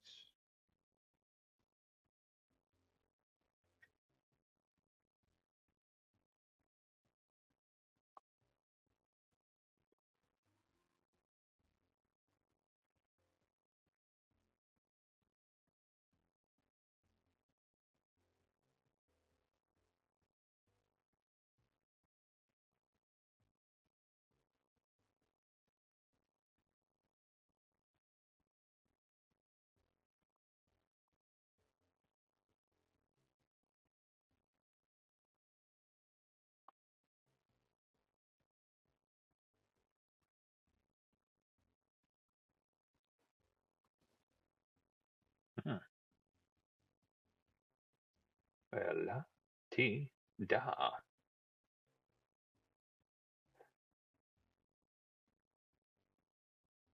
Seems like most of the stuff's coming from that away. So,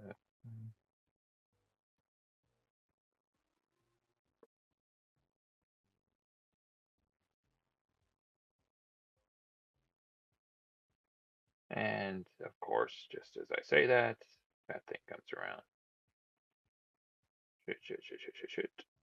All right, come on, take him out, take him out, take him out.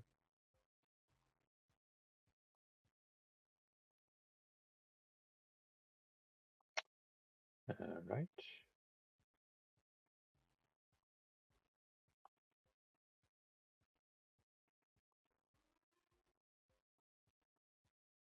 See, I wonder if that's like, it's like a permanent decrease, or is it just doing damage? I have to keep an eye on that thing.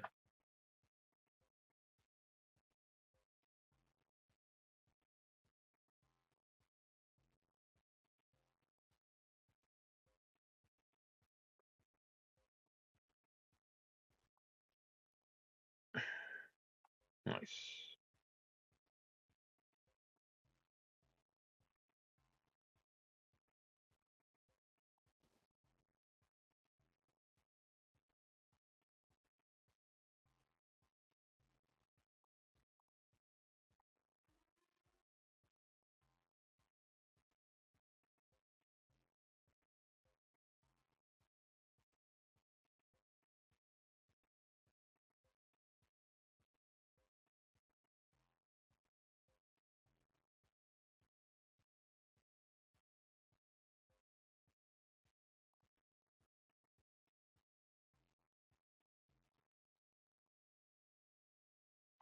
Nice.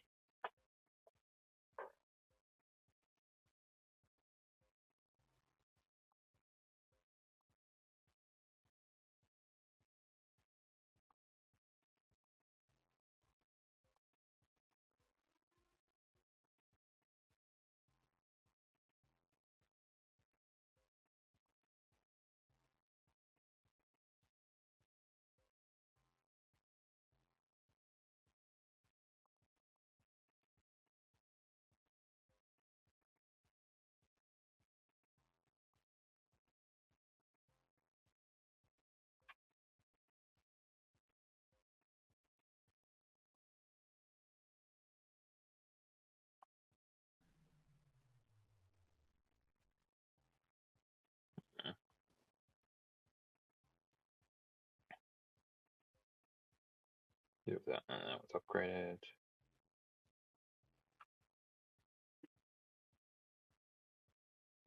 What there? Did I set something down without Thinking about it, I thought I would have enough for an upgrade. Maybe it hadn't been upgraded the second time. Anyways.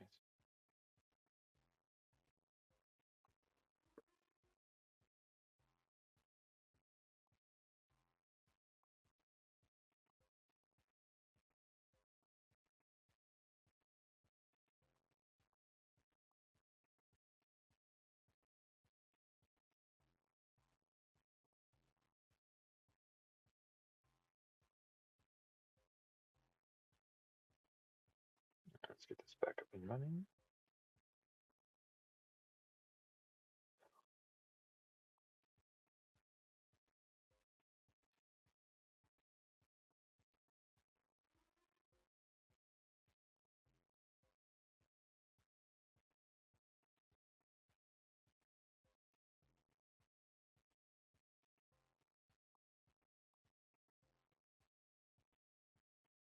Back in the green. And back in the orange.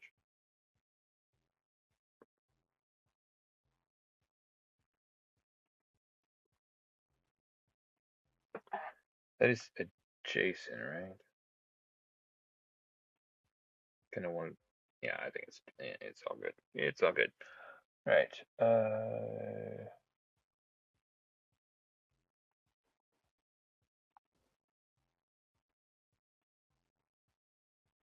Huh. I should have used that. To line it up right with here.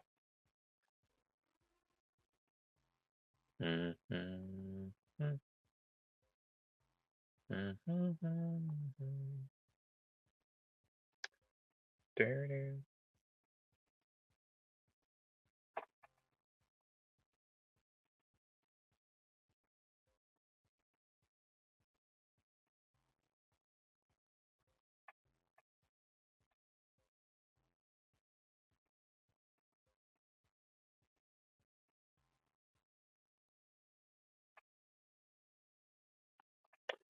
Yeah.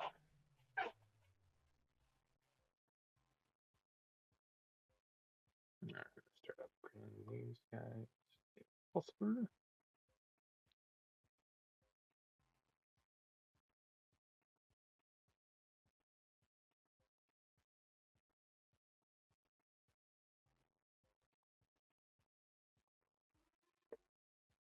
Hmm.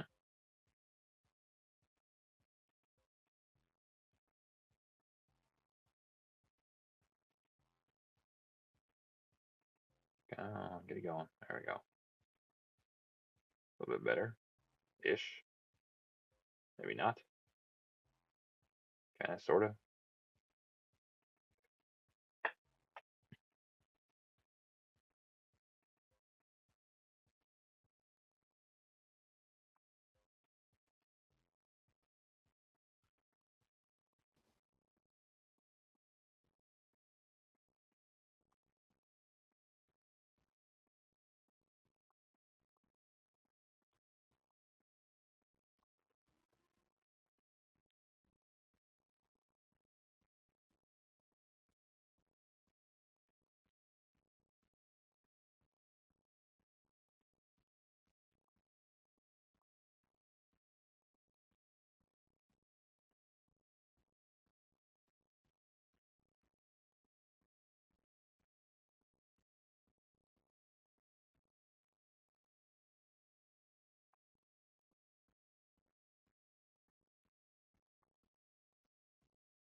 Huzzah!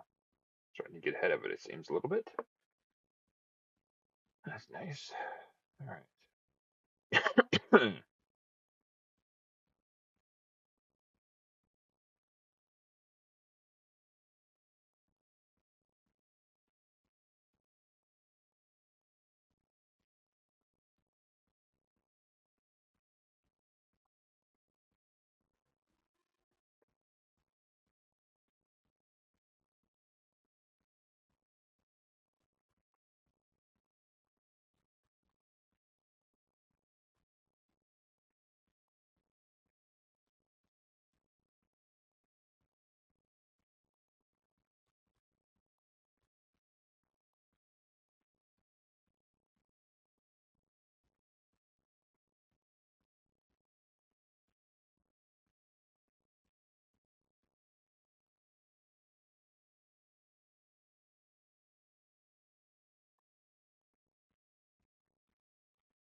What is that wagon for?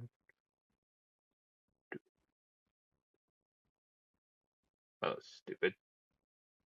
Oh, hold on. Cancel that. Alright, alright, alright. There we go. Much better. And a nice place for this.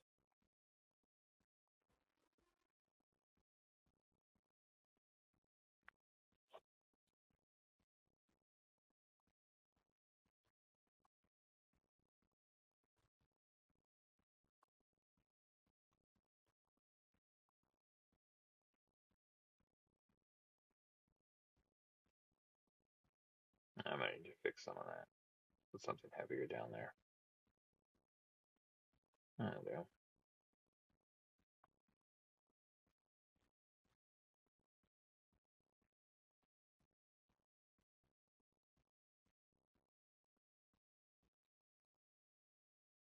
Hmm.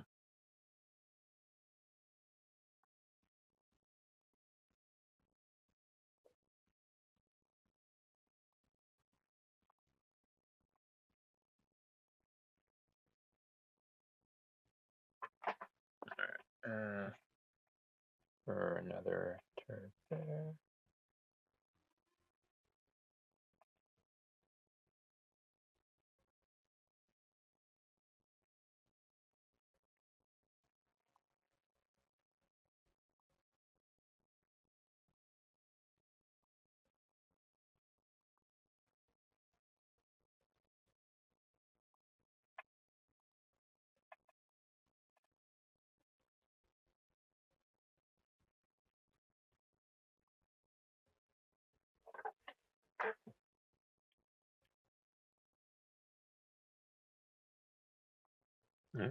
Advanced sturdy bunker. Fancy, fancy.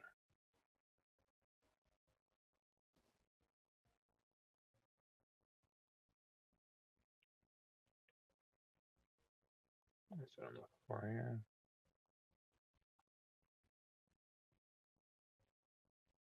I don't know what. No, that one's going. Not enough coverage there, anyways. You know what the range on? No, same range.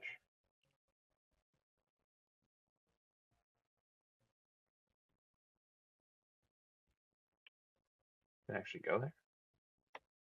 Hey, that'll do.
I know, I'm messing with you.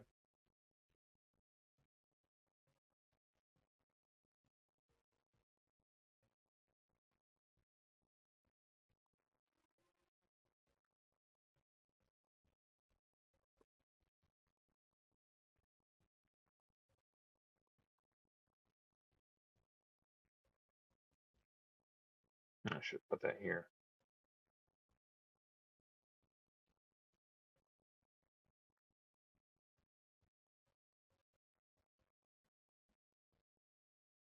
That seems to have turned the trick.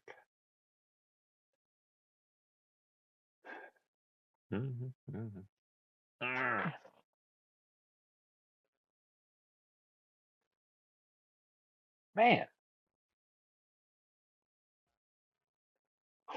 I didn't even check the time when I started. Stupid. I thought it was way later.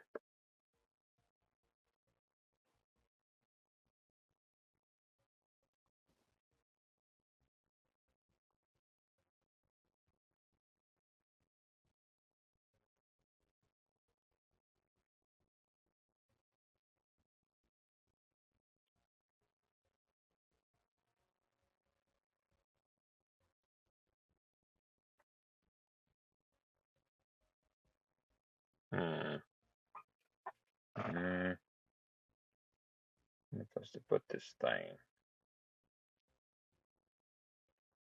Need a lot of platforms or something.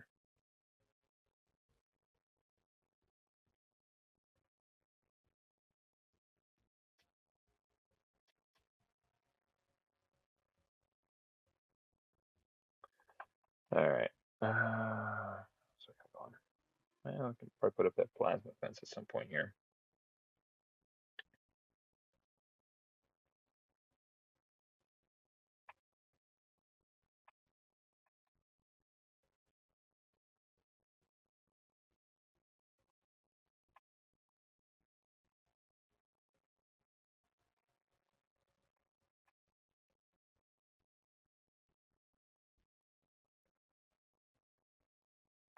And I'm pretty convinced that it just damages it. It doesn't actually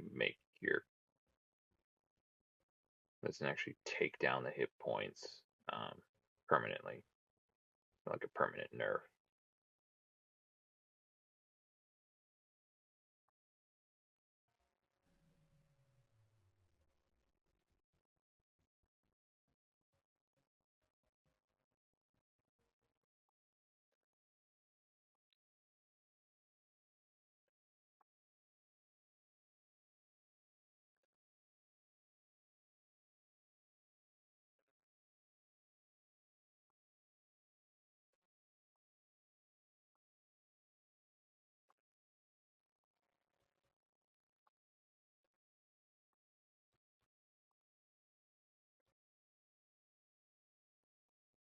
I don't want if we're gonna be getting anything else. And so I should try to improve this one. In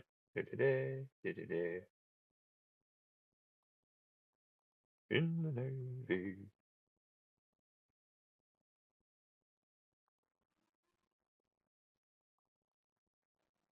Probably improve this one too.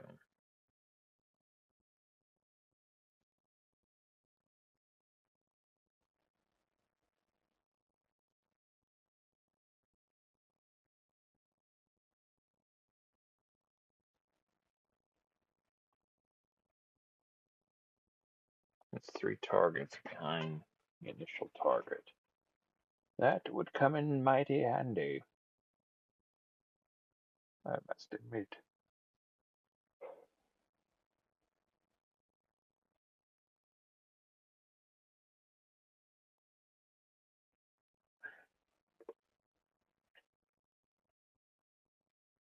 Ooh. Hello. If I want, I can maybe try to set it. No, weirdly, I don't think the electrical arc cannons are as. They look cool, but I don't know if they actually do a lot of damage.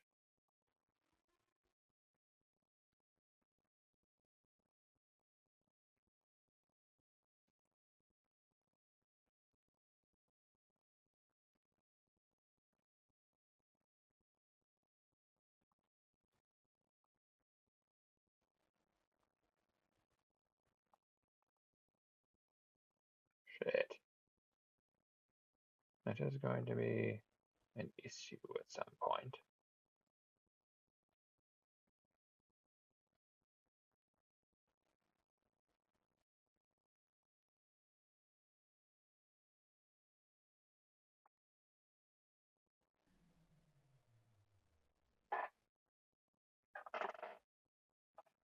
Hmm.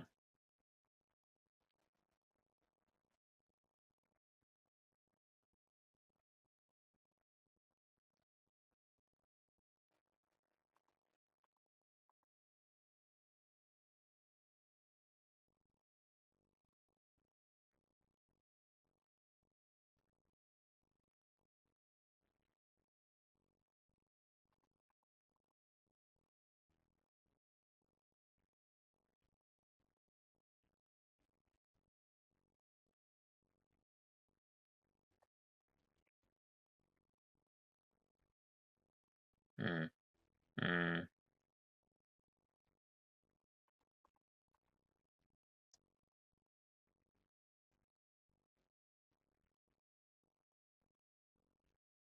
Hmm.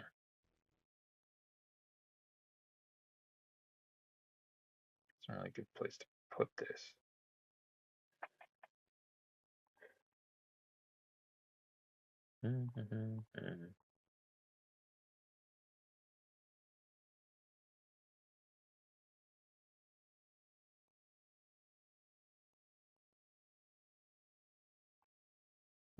Stick it there.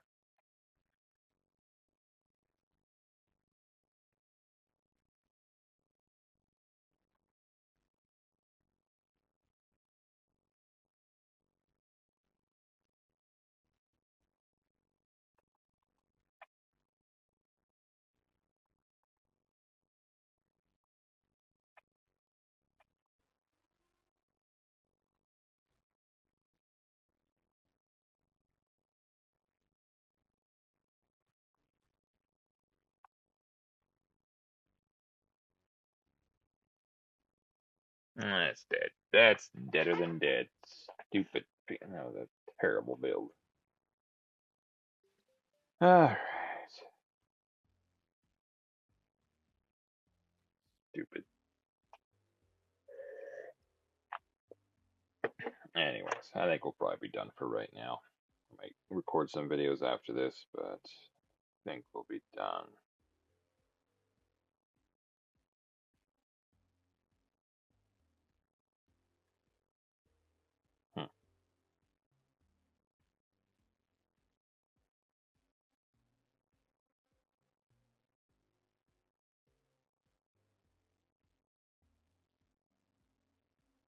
Alright.